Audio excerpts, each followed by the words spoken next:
वही कपड़े को सिल देता है बढ़िया, तो वही कपड़ा देखिए सबको अच्छा लगने लगता है, सुहावना लगने लगता है। तो इसी प्रकार कितना भी बिगड़ा व्यक्ति हो, जब वो गुरु की शरण में पहुंच जाता है तो गुरु लोग क्या करते हैं, संत लोग क्या करते हैं, पारस पत्थर को लोहे में कहते हैं छुआने से, तो पारस पत्थर में ऐसे गुण होते हैं कि वो अपने शरीर के नहीं बना पाता, वो अपने शरीर के नहीं बनाता है। पारस पत्थर को कहते हैं लोहा में छुआओ तो सोना बना देता है, लेकिन गुरु में कितना गुण होता है। संत लोग क्या करते हैं, संत लोग देखिए उस व्यक्ति को अपने शरीर के बना लेते हैं, वो अपने शरीर के बना लेते हैं।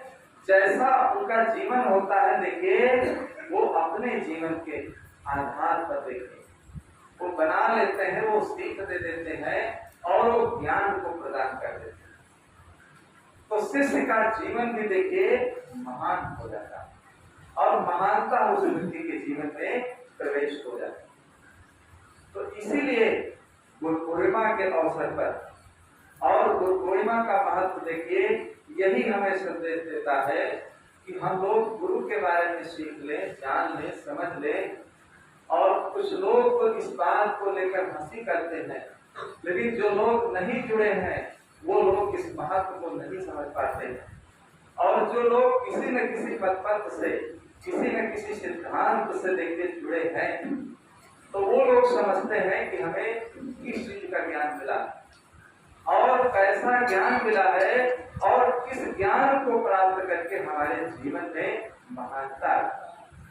कल एक भक्त यहाँ आए थे, एक दूसरे संप्रदाय के, और इधर घाघरा के किनारे कोई आश्रम है वैष्णव, तो वहां अपने गुरु के यहाँ वो जा रहे थे।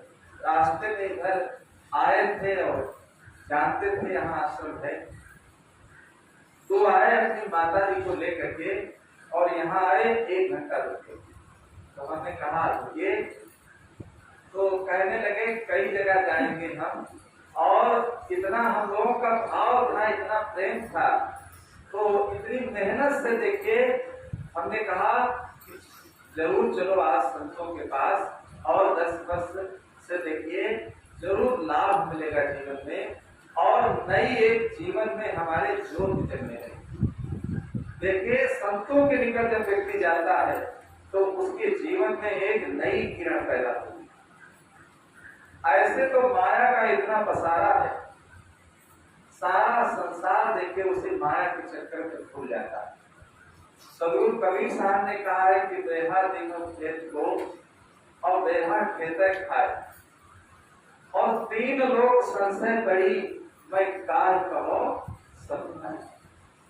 किसान लोग जैसे खेत की रखवाली के लिए देखिए तार लगाते हैं, सुरक्षा करते हैं, लेकिन बड़े आश्चर्य की बात है जो सुरक्षा में खेत के आसपास जो तार लगाया जाता है वो तार ही खेत की फसल को खा रहा है।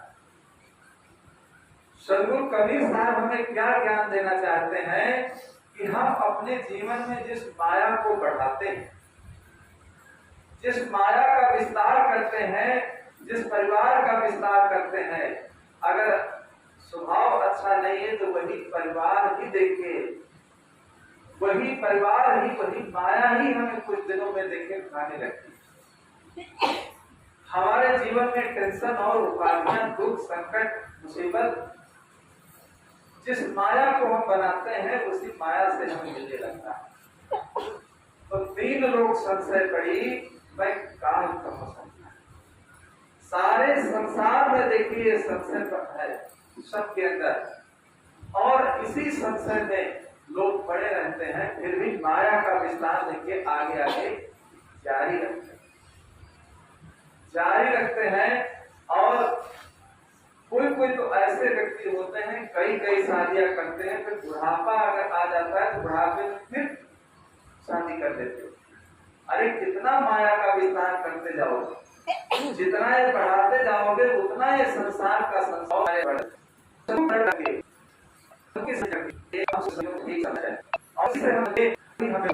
लोग हमारा सत्य है और के पास कहाँ से भी लोग और मेहनत करके देखिए भाव रुचि है, देखिए वो समय निकाल लेते हैं।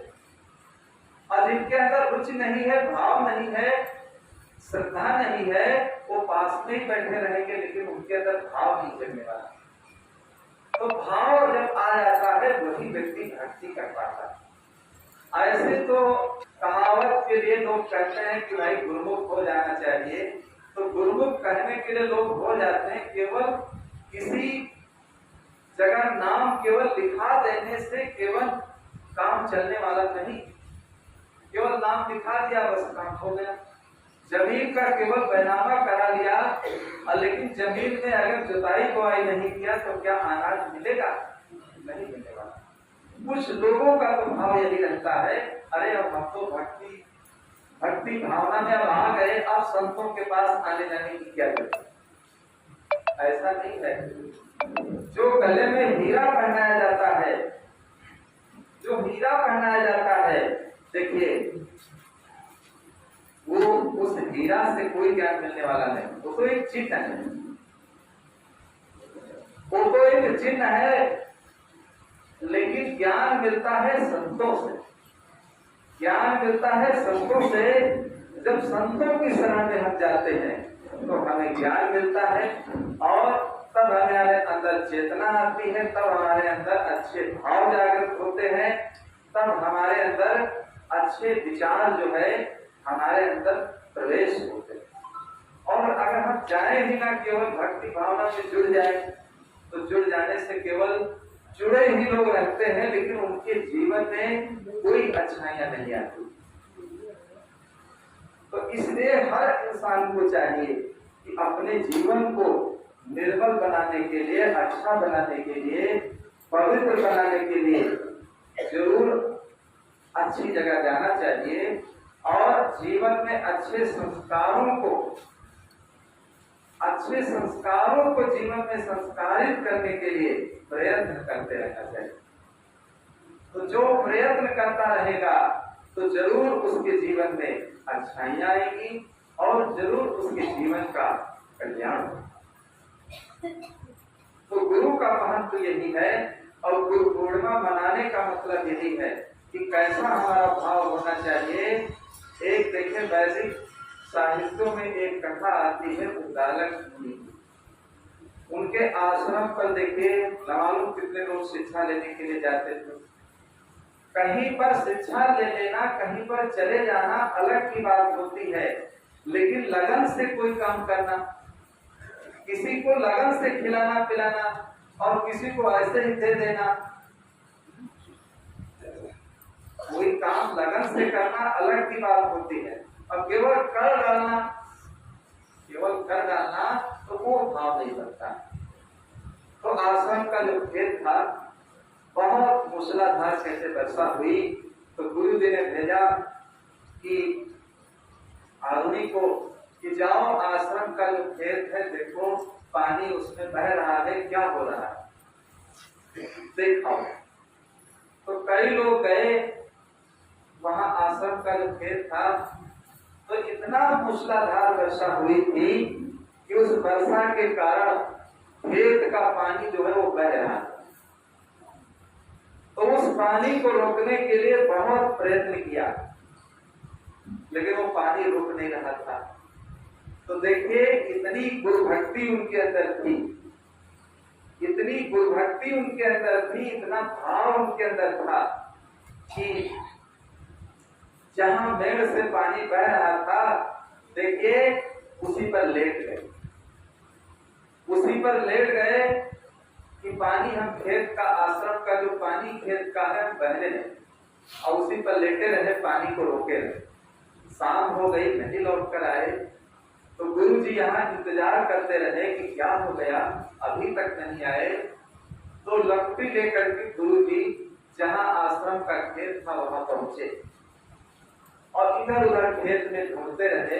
फसल बड़ी बड़ी थी, तो चारों तरफ खेत में घूमने के बाद तब देखा कि जहां पानी बह रहा था तो उसी के किनारे वो लेटे।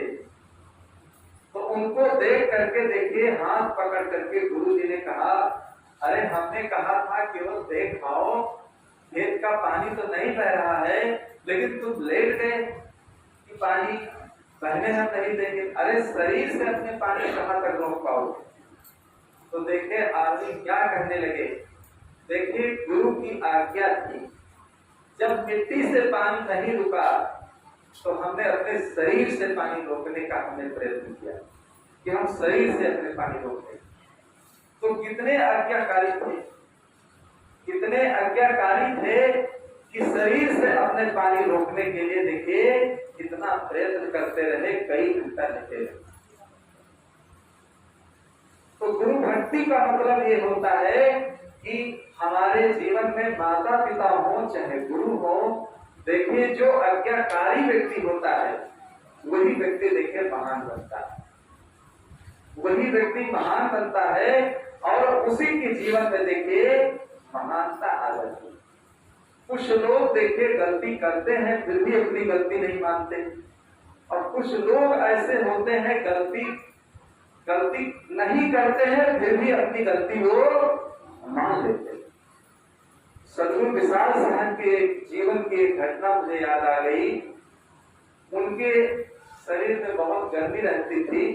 एक बैल एक शरबत बना करके लेकर के आए, तो जिस बोतल में शरबत रखा था, अब कोई आश्रम मंदिर तो था नहीं उनके पास, वो तो गांव भक्तों के यहाँ रहते थे, जहाँ झोपड़ी कुटी लोग बना देते थे उसी में निवास करते थे। और उनके शिष्य जो थे जितने प्रमुख देखिए वो सब ऐसे ही महान थे। उनके शिष्यों में सदगुरु श्री प्रेम साहब, सदगुरु श्री चेतन साहब, सदगुरु श्री निराश साहब और सदगुरु श्री वासुदेव साहब और सदगुरु श्री क्षमा साहब और नवानों कितने प्रमुख उनके शिष्य थे। सदगुरु श्री आज्ञा साहब जो काठमांडू नेपाल के थे। तो देखिए जैसा उन्होंने जीवन में अपने रहनी बनाई, ऐसे ही अपने शिष्यों को भी इशारा किया। तो वो बोतल शरबत की रखी हुई थी, तो श्री प्रेम साहब जब उसको उठाए तो पता नहीं कैसे वो बोतल हाथ से फिसल गई। हाथ से जब फिसल गई तो फूल गई, शरबत सब बन गया। और बहुत कीमती वो शरबत था, ना मालूम कितनी दूर से वो बैल जी लाए थे वो शरबत, और साहब के लिए बहुत उपयोगी था। तो जो साधकी लोग सेवा में साहब की रखते थे, श्री हितकर साहब और श्री विद्या साहब, ये सब संत, तो उन्होंने साहब से बताया कि जो बैल शरबत लेकर साहब आए थे वो फूट गई, बोतल बन गया। साहब नाराज नहीं हुए। 2-4 दिन के बाद अब वो समझ भी नहीं पाए कि किससे वो बोतल फूटी है। साहब समझे कि ये बोतल श्री वासुदेव साहब से फूटी है। उस समय सेवा में ड्यूटी में साहब थे। तो कई दिनों के बाद अगर कोई गलती व्यक्ति करता था तो तुरंत साहब नहीं डांटते, न बुलाते थे। कई दिनों के बाद उसको बुलाते थे, फिर उसको समझाते थे कि ऐसा नहीं करना चाहिए और धीरे से सावधानी से उठाना चाहिए। तो साहब समझाने लगे कि वो बोतल जो पैसे लाए थे कैसे उठाए, बहुत सावधानी से उठाना चाहिए और कितनी मेहनत से उन्होंने बनाया होगा, फिर लेकर के हमारे लिए लाए। और वो जमाना था लोग पैदल चलकर आते जाते थे। आज का जमाना नहीं है जो देखिए अभी कोई नहीं था तो कितने लोग आ गए। पुराना जमाना होता तो कल से पैदल चलते तब यहाँ आते। तो श्री वासुदेव साहब देखिए बिल्कुल ये नहीं कहे कि हमारी गलती नहीं है, हमने नहीं खोला, हमसे वो बोतल नहीं फूटी है।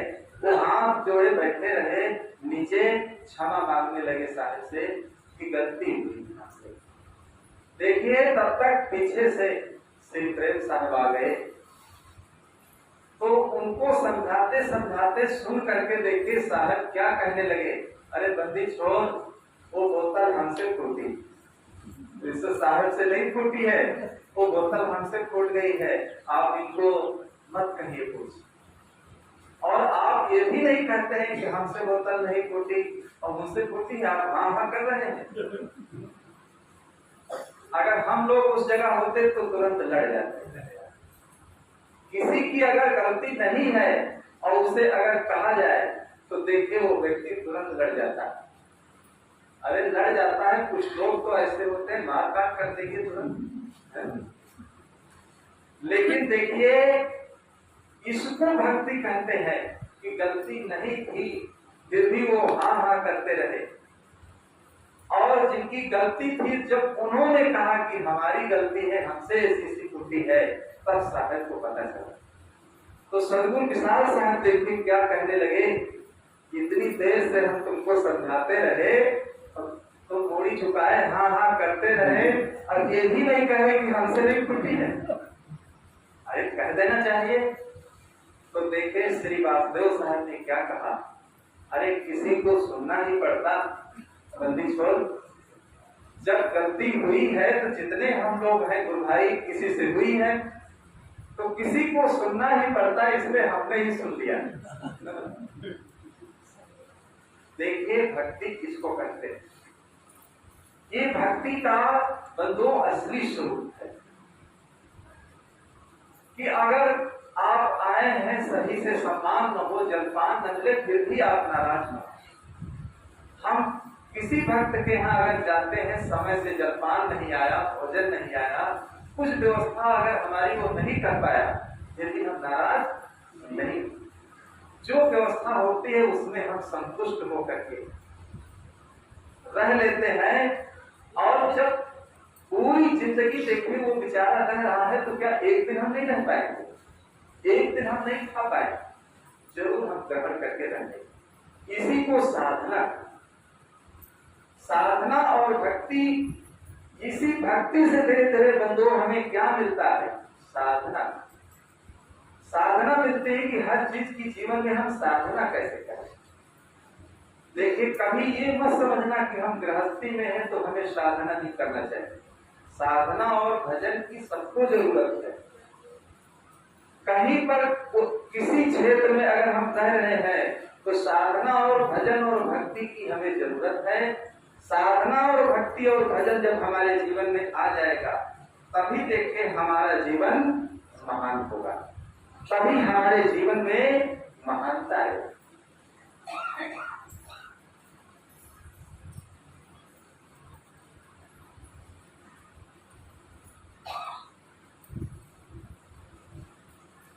और जब साधना हमारे जीवन में आ जाती है तो हर जगह हम जी लेते हैं, हर जगह रह लेते हैं और हर तरीके से अपने जीवन को हम व्यतीत कर लेते हैं। तो गुरु पूर्णिमा के अवसर पर देखिए इन दोनों बातों पर बहुत गहराई से आप लोग ध्यान करना और अपने जीवन में यही सीख लेकर के जाना कि हम लोग कैसी भक्ति करें कि जैसे देखिए गुरु जी ने भेजा तो पानी रोकने के लिए वो लेके कैसी भक्ति करते। हमारी अगर गलती नहीं है फिर भी हम नाराज न हो, कहते हैं इसको असली भक्ति कहते हैं। हर चीज को अपने जीवन में हम उतारने के लिए धारणा बनाते रहे। जब हम धारणा बनाते जाएंगे तो हमारा जीवन महान होता चला जाएगा। कैसे हमारा जीवन महान होता चला जाएगा, या सेवक का नित भाव रहे, या सेवक का नित भाव रहे, या सेवक का नित भाव रहे, या सेवक का नित भाव रहे। गुरु भक्ति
मिले, गुरु भक्ति मिले, गुरु भक्ति मिले, गुरु भक्ति मिले, गुरु भक्ति मिले, गुरु भक्ति मिले, गुरु भक्ति मिले।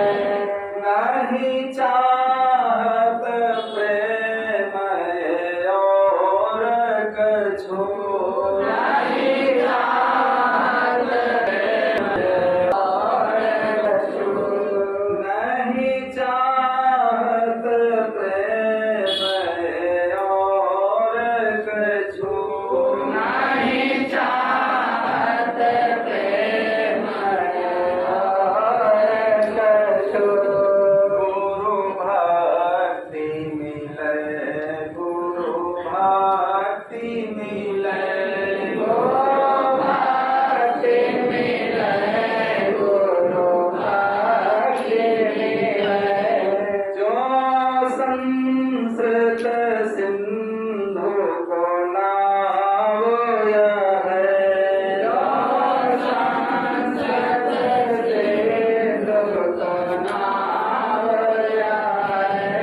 गुरु भक्ति मिले, गुरु भक्ति मिले, गुरु भक्ति मिले, गुरु भक्ति मिले। तो ऐसा भाव होना चाहिए। सदगुरु प्रेम साहब क्या कहते हैं कि नहीं चाहत प्रेम है और कछु, नहीं चाहत प्रेम है और कछु, गुरु भक्ति मिले, गुरु भक्ति। देखिए गुरु की शरण में जाकर के कैसी शिष्य की भावना होना चाहिए। कोई धन मांगता है, कोई पुत्र मांगता है, कोई जमीन मांगता है, न मालूम कितनी आशाएं लोगों के लगी रहती हैं, लेकिन संसारिक जितनी चीजें हैं, देखिए आज अगर आपको मिलेंगी तो कल ये छूट जाएंगी, ये सब छूट जाएंगी, यही मिलेगी और यही सब छोड़ जाएंगी। तो सदगुरु प्रेम साहब क्या कहते हैं कि नहीं चाहत प्रेम और कछु, कि हम जीवन में और कुछ आपसे नहीं मांगते हैं, हमारी कोई इच्छा नहीं है, न कोई धन की इच्छा है, न कोई प्रलोभन है, न कोई लोभ है।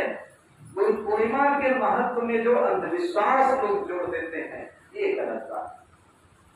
उसमें अंधविश्वास क्या लोग जोड़ देते हैं कि आज के दिन अगर आप गुरु स्थान पहुंच जाओगे, संतों के यहाँ पहुंच जाओगे, तो समाज तुम्हारी सभी मनोकामनाएं पूरी हो जाएंगी।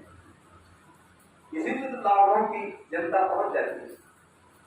तो यहाँ अपने कवि पंथ में देखे पारक सिद्धांत में सारे अंधविश्वास को यहाँ हटाया जाता है।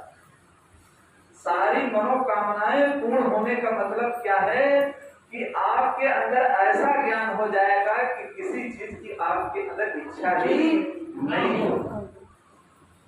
और जब कोई इच्छा ही नहीं होगी तो सारा झगड़ा खत्म हो जाएगा। जहां तक इच्छा है वहां तक दुख है। जहां तक आप इच्छा करते जाएंगे तो आपका जीवन दुखी होता चला जाएगा।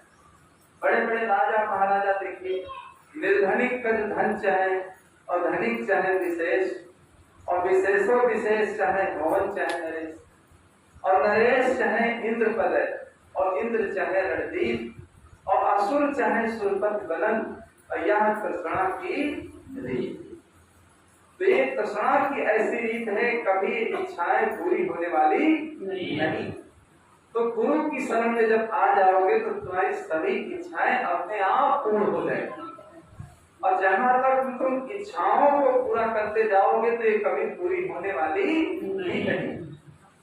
जब बड़े बड़े राजाओं की इच्छाएं पूरी नहीं हुई तो हम लोगों की कैसे पूरी होगी? संतोषम परमम सुखम।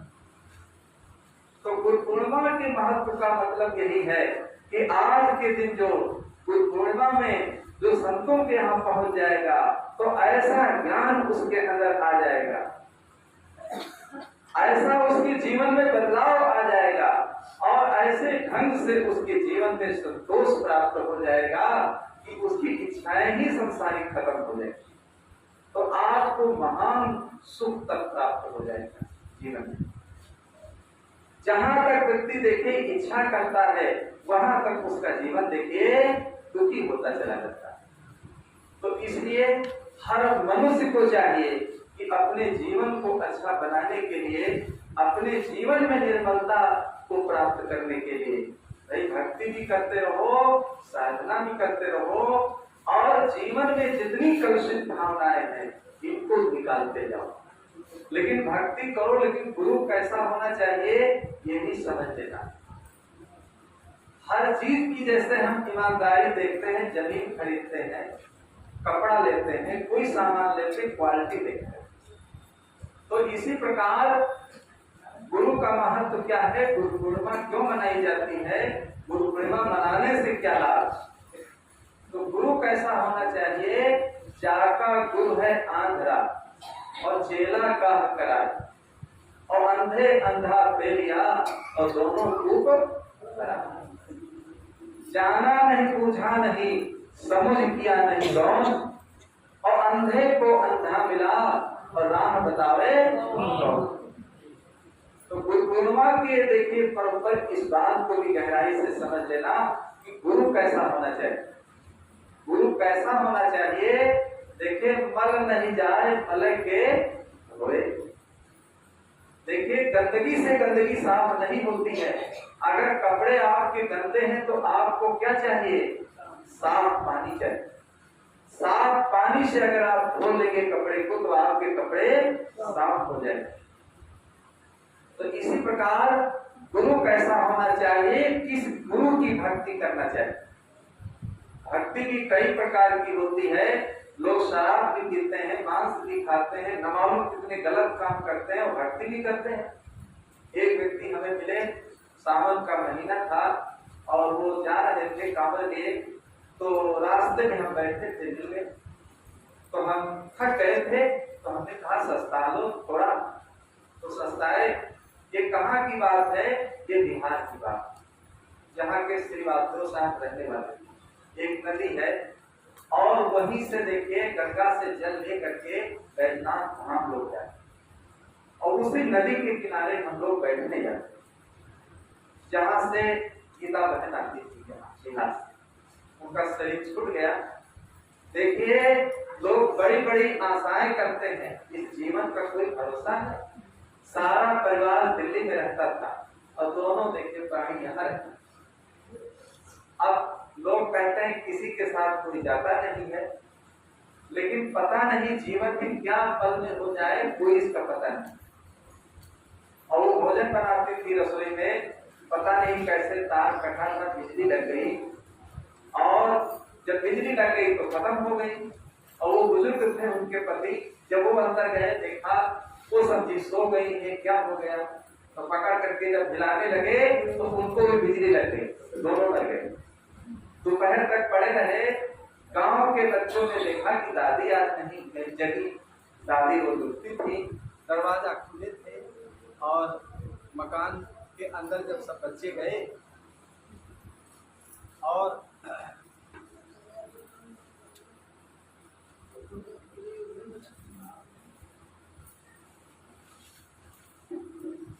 मकान के अंदर जब बच्चे गए सब, तो बच्चों ने देखा कि दादी और बाबा दोनों पड़े, बताया बाहर, तो गांव के लोग सब गए, तो दोनों का शरीर छोड़।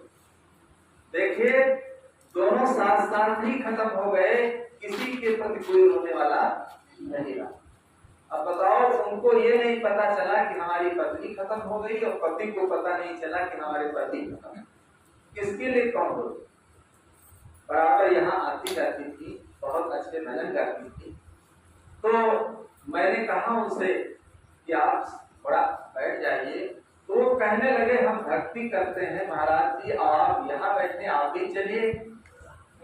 तो देखिए कांवर भी उठाते हैं और न मालूम क्या क्या करते हैं, लेकिन भक्ति कई प्रकार की होती है। अगर गंदी चीज को खाना पीना आपका नहीं छूटा तो कितनी भी आप भक्ति करें, कितनी भी आप भक्ति करें, उस भक्ति से कोई लाभ मिलने वाला नहीं। भक्ति का मतलब ये है कि बुराइयों से अपने जीवन को